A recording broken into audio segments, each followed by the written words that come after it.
Many people have completed reading and writing the Gospel of Matthew, and now you start writing down and read the Gospel of John. The Lord wants to speak to you many things through the Gospel of John, and the Lord is blessing you. Those people who have not yet written down the Gospel of Matthew, start writing down the Gospel of Matthew from the beginning, and the Lord is blessing every child of God.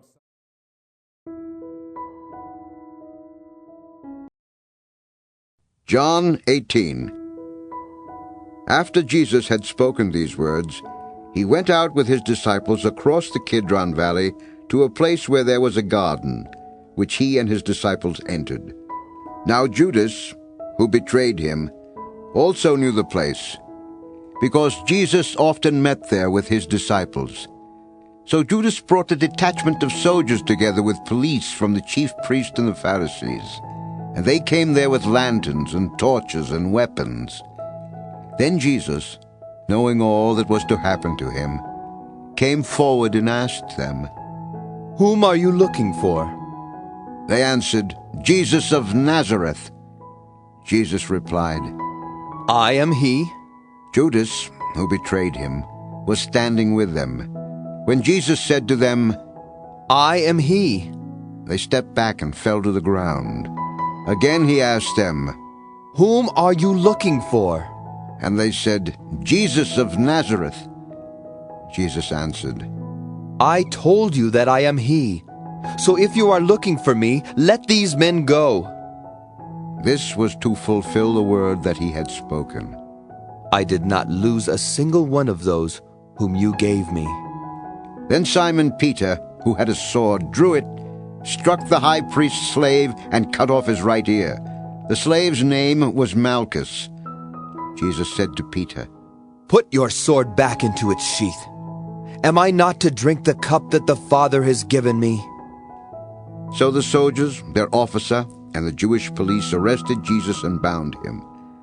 First they took him to Annas, who was the father-in-law of Caiaphas, the high priest that year. Caiaphas was the one who had advised the Jews that it was better to have one person die for the people. Simon Peter and another disciple followed Jesus. Since that disciple was known to the high priest, he went with Jesus into the courtyard of the high priest.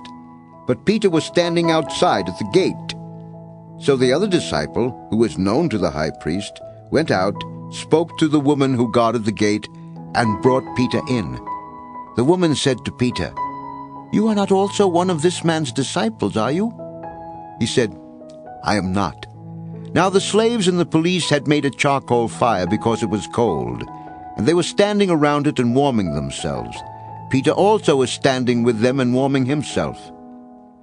Then the high priest questioned Jesus about his disciples and about his teaching. Jesus answered, "I have spoken openly to the world. I have always taught in synagogues and in the temple, where all the Jews come together. I have said nothing in secret. Why do you ask me? Ask those who heard what I said to them. They know what I said." When he had said this, one of the police standing nearby struck Jesus on the face, saying, "Is that how you answer the high priest?" Jesus answered, "If I have spoken wrongly, testify to the wrong. But if I have spoken rightly, why do you strike me?" Then Annas sent him bound to Caiaphas the high priest. Now Simon Peter was standing and warming himself. They asked him, "You are not also one of his disciples, are you?"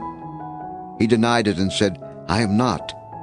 One of the slaves of the high priest, a relative of the man whose ear Peter had cut off, asked, "Did I not see you in the garden with him?" Again Peter denied it. And at that moment the cock crowed. Then they took Jesus from Caiaphas to Pilate's headquarters. It was early in the morning. They themselves did not enter the headquarters, so as to avoid ritual defilement and to be able to eat the Passover. So Pilate went out to them and said, "What accusation do you bring against this man?"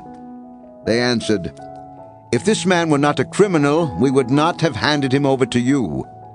Pilate said to them, "Take him yourselves and judge him according to your law."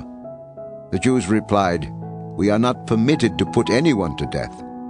This was to fulfill what Jesus had said when he indicated the kind of death he was to die. Then Pilate entered the headquarters again, summoned Jesus, and asked him, "Are you the king of the Jews?" Jesus answered, Do you ask this on your own? Or did others tell you about me? Pilate replied, "I am not a Jew, am I? Your own nation and the chief priests have handed you over to me. What have you done?" Jesus answered, My kingdom is not from this world. If my kingdom were from this world, my followers would be fighting to keep me from being handed over to the Jews. But as it is, my kingdom is not from here. Pilate asked him, "So you are a king?" Jesus answered, You say that I am a king. For this I was born, and for this I came into the world, to testify to the truth. Everyone who belongs to the truth listens to my voice. Pilate asked him, "What is truth?" After he had said this, he went out to the Jews again and told them, "I find no case against him. But you have a custom that I release someone for you at the Passover. Do you want me to release for you the King of the Jews?" They shouted in reply, "Not this man, but Barabbas." Now Barabbas was a bandit,